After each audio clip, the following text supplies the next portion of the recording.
ఏడడుగుల బంధం పార్ట్ 89 రచన మీనా కుమారి గారు. తర్వాత శ్రీవల్లి అడిగిన ప్రశ్నలన్నిటికీ కూడా చాలా తెలివిగా సమాధానం చెప్పింది చరిష్మా. మీరు చాలా జోవియల్గా పబ్ కల్చర్లోకి ఇష్టపడుతూ ఉంటారు అని తెలుసు నాకు అన్నది నవ్వుతూ శ్రీవల్లి.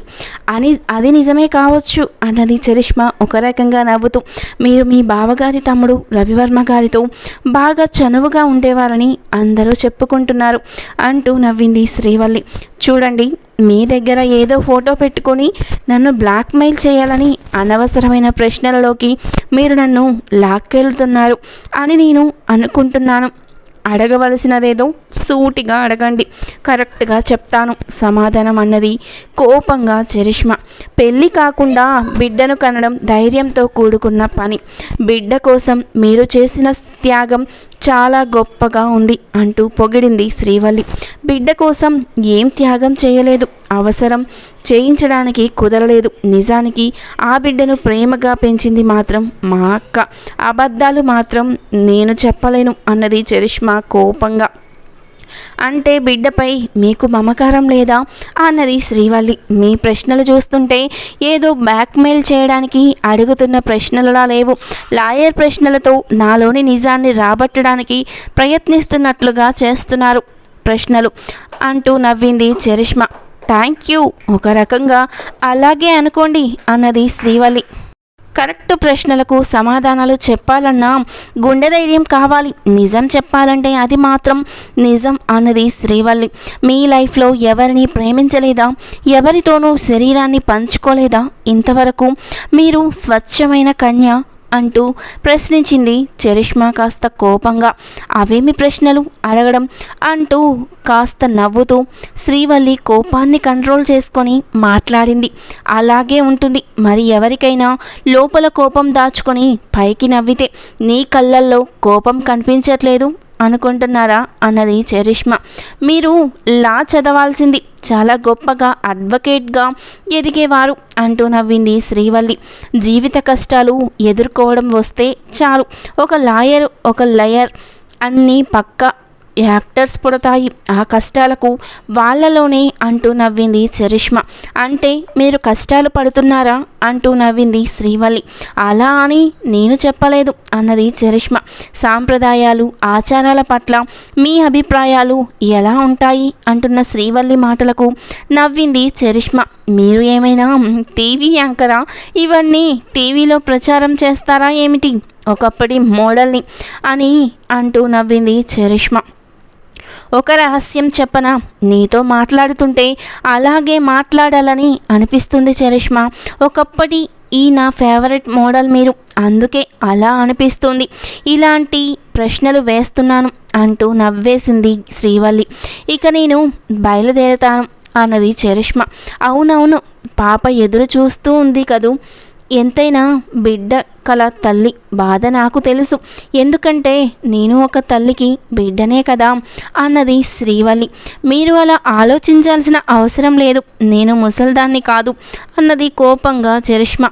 అవును, మీరు అప్పటికి ఇప్పటికీ అంతే అందంగా ఉన్నారు, ఒక బిడ్డను కన్నట్టు కనిపించడమే లేదు. ఆ మాట జనంలో బాగా ఉంది. మోడలింగ్ ఎందుకు మానేశారు అన్నది శ్రీవల్లి.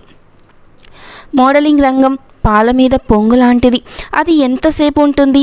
ఇది అంతే, అవకాశాలు ఎప్పుడూ ఉండవు కదా, నిలవపాలు పొంగవు మరి అంటూ నవ్వింది చరిష్మా. అబ్బో, అద్భుతమైన ఫిలాసఫర్ కూడా ఉన్నారు మీలో అంటూ నవ్వింది శ్రీవల్లి. శ్రీవల్లి తన దగ్గర ఉన్న ఫోటో చూపించింది. ఈ ఫోటోలో ఉన్నది 100% మీ బావగారు తమ్ముడు మాత్రం కాదు అంటూ నవ్వేసింది శ్రీవల్లి. చరిష్మాకి అరికాలు మంట నడికెత్తినంత కోపం వచ్చింది. నీకేం కావాలి శ్రీవల్లి? నా నుండి నువ్వు ఏమి ఆశిస్తున్నావు? ఎందుకు? నీకేం తెలుసు? నిజం చెప్పు, ఇప్పుడే తెలుసుకుంటాను అంటూ గబగబా అడిగేసింది చరిష్మా.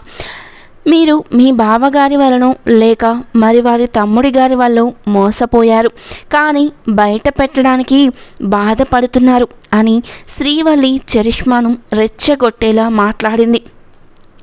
ఎవరితో అయినా సంబంధం పెట్టుకుంటాను, నీకేంటి అభ్యంతరం? నువ్వు ఏం చేసుకుంటావో చేసుకోవచ్చు.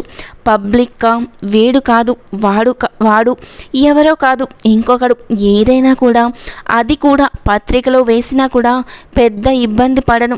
ఎందుకంటే నేను ఏ విషయాన్ని ఖాతరు చేయను అన్నది కోపంగా చరిష్మా. మీ విషయం మీ అక్కకు తెలిసినా ఖాతరు చేయరా మీరు అన్నది శ్రీవల్లి ఒక రకంగా చూస్తూ. ధరణి చాలా ఇంట్రెస్టింగ్గా వింటూ ప్రతి మాటను రికార్డ్ చేస్తుంది. ఆ ప్రశ్నకు సమాధానం కోసం, మా అక్క విషయం ఎత్తడానికి నీకెన్ని గుండెలు? ఆమె విషయాన్ని నా విషయంలోకి అస్సలు లాగవద్దు. ఆమె ఒక దేవత లాంటిది అంతే అన్నది కోపంగా చరిష్మా. మీ విషయం నాకు అర్థమయ్యింది, ఇక మీరు వెళ్ళవచ్చు. నేను ఎవరిని బ్లాక్మెయిల్ చేస్తే బాగుంటుందో నాకు మంచి ఆలోచన ఇచ్చారు, థ్యాంక్ యూ అన్నది శ్రీవల్లి. చరిష్మా ముఖంలో రంగులు మారిపోయాయి. శ్రీవల్లి అక్కను కానీ తిప్పలు పెడుతుందా ఏమిటి? అక్కకు ఏమీ తెలియదు, పాపం భరించలేదు కూడా అనే కళ్ళ నీళ్లు పెట్టుకుంది చరిష్మా. ఇంటికొచ్చిన మోహన్ వర్మ మొహం వైపు చూసింది సాధన. హాయ్ డార్లింగ్, కాటన్ చీరలు నీకే సూట్ అవుతాయి, ఎంత బాగున్నావో తెలుసా అంటూ సాధన బుగ్గగిల్లి నవ్వారు మోహన్ వర్మ. ఎదురుగా పాప పెద్దనాన్న అంటూ దగ్గరికి వెళ్ళింది. ఉండమ్మా తర్వాత అన్నాడు డాడీ అంటూ పిల్లలు వచ్చారు. అందరికీ బూస్ట్ అన్ని కలిపి ఇచ్చి అలాగే చూస్తూ ఉంది సాధన భర్త వైపు.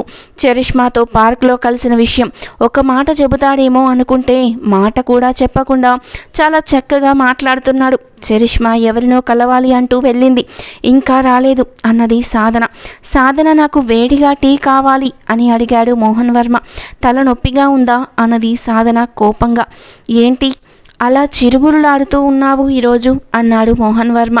ఏమిటో చరిష్మా ఈ బిడ్డతో సంబంధం ఎందుకు, పెళ్లి చేసుకోమని అడుగుతూ ఉంటే పెళ్లి గురించి ఏమీ మాట్లాడడం లేదు, అదే చిరాగ్గా ఉంది.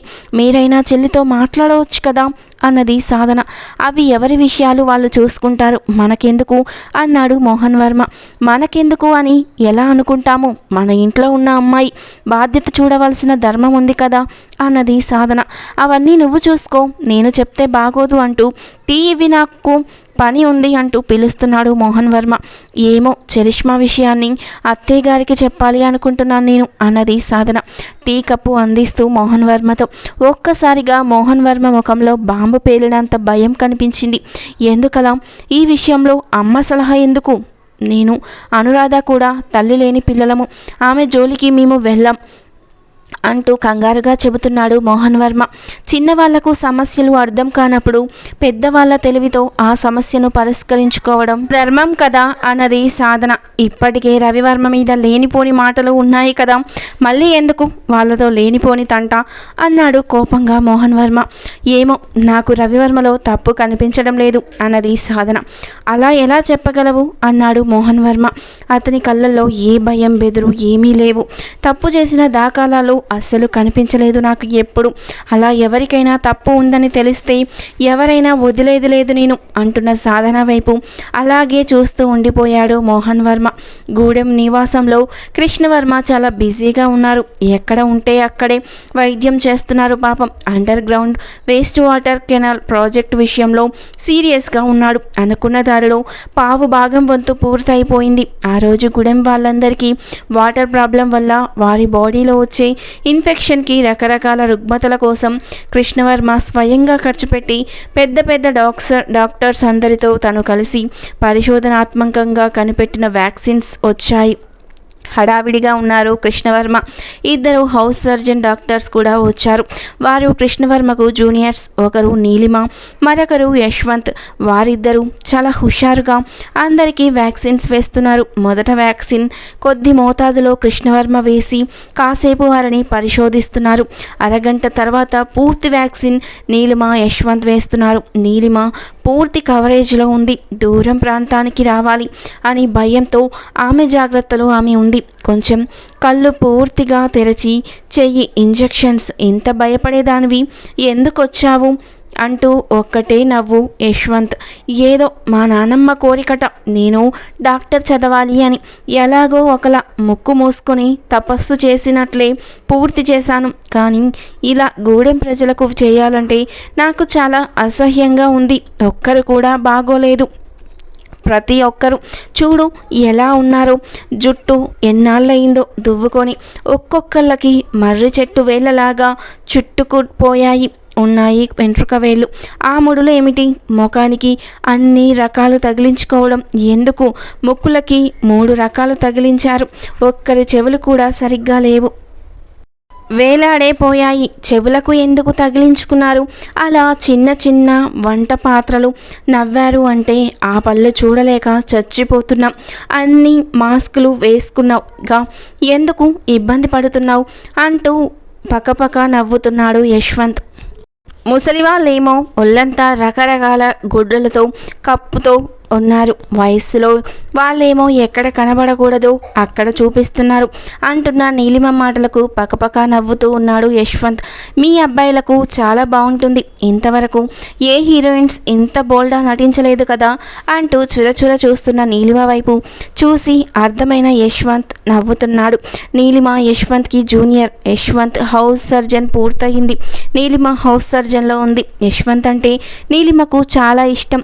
MBBS చదువు కూడా అందుకే పూర్తి చేసింది అని చెప్పొచ్చు. కానీ నువ్వంటే నాకు ఇష్టమని ఏనాడు చెప్పదు. అలా అని పెళ్లి కాని దేవిలా భర్త వెంట నడిచినట్లు యశ్వంత్ ఎక్కడికి వెళ్తే, ఏ కాలేజ్కి వెళ్తే అక్కడికి వెళ్ళి చదివింది. ఇప్పుడు వ్యాక్సిన్ వేయడానికి కృష్ణవర్మ గారు కోరినప్పుడు కూడా అందుకే యశ్వంత్ వెనకాలే వచ్చింది. ఏదో ఒక అవకాశం రాకపోతుందా? నన్ను ప్రేమించాను అన్నమాట తను చెప్పకపోతాడా అన్న ఆశ నీలిమకు. నీలిమను తను ప్రేమిస్తుందని తెలుసు యశ్వంత్కి. కానీ ఒక డాక్టర్కి ఉండవలసిన లక్షణాలు ఏమీ లేవు నీలిమలో. అవి కొద్దిగా వస్తే బాగుండు అని చూస్తున్నాడు. ఎందుకంటే ఎంతో ప్రాణం నీలిమ అంటే కనిపించడు యశ్వంత్. ఒక రకంగా ఈ ఇద్దరు ఒకరి మీద ఒకరికి ప్రేమ ఉన్నా చెప్పుకోకుండా కోపం గొడవలు పెట్టుకుంటూ నటిస్తున్నారు. యశ్వంత్, ఎంతమందికి వ్యాక్సిన్ వేశారు మీరు?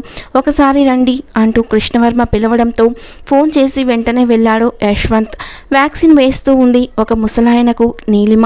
ఇదిగో పిల్ల, నీ అంత తెల్లగా ఉండాలంటే ఏమి రాసుకోవాలి ఒంటికి అని అడుగుతున్న ముసలివాడిని అతని వెకిలి నవ్వు చూసి బురద రాసుకోవాలి అన్నది కోపంగా నీలిమ. పక్కపక్క నవ్వుతున్న ముసలివాడిని చూసి భగవంతుడా, ఎందుకు నాకు ఈ పరీక్ష? యశ్వంత్ కోసం ఎక్కడికి వెళ్తే అక్కడికి నడవాల్సిన పరిస్థితి. అయినా అసలు ప్రేమించాడో లేదో తెలియదు దొంగముఖం అని యశ్వంత్ని మనసులో తిట్టుకుంటూ ఇంజెక్షన్ పూర్తి చేసింది నీలిమ. ఇంకొకటి కూడా ఉంటే చెయ్యి పిల్ల, నొప్పి తెలియలేదు అన్నాడు ముసలాయన. ఒక్కటి చాలు, 2 చేస్తే ఏకంగా సరాసరి పైకి అంటున్నా నీలిమ వైపు చూసి అదే లైన్లో నిలబడ్డ ముసలాయన, ఏరా ఎర్రపాప ఇంజెక్షన్ చేసేలోకి నొప్పి లేకుండా ఇంకొకటి చేయమంటున్నావా? వేరు బాగా పని చేస్తాది నీకు అంటూ నవ్వుతూ ఉన్నాడు ఇంకో ముసలోడు. కాసేపు లైన్లో ఉండండి అంటూ విసుగ్గా నీలిమ యశ్వంత్ వెళ్ళిన వైపు వెళ్ళింది. లెక్క చెప్తున్నాడు యశ్వంత్ డాక్టర్ కృష్ణవర్మ గారికి. ఏమిటి, ఇంజెక్షన్స్ చేయకుండా ఇక్కడ ఎందుకు వచ్చావు అన్నాడు యశ్వంత్. ఇష్టం వచ్చినట్టు మాట్లాడుతున్నారు వాళ్ళు అన్నది నీలిమ. ఆ ముసలి వాళ్ళకి ఏమీ తెలియదులే, మొత్తం ఒళ్ళంతా తొడుగులు వేసుకున్నావు కదా, నువ్వు కూడా ముసలమ్మవి అనుకుని ఉంటారు అంటూ పక్కపక్క నవ్వాడు యశ్వంత్. కృష్ణవర్మకు ఆ మాటలు నవ్వు తెప్పించాయి. తర్వాత ఏం జరిగిందో నెక్స్ట్ పార్ట్లో తెలుసుకుందాం. వీడియో నచ్చితే లైక్ చేసి సబ్స్క్రైబ్ చేసుకోండి. Thank you for watching.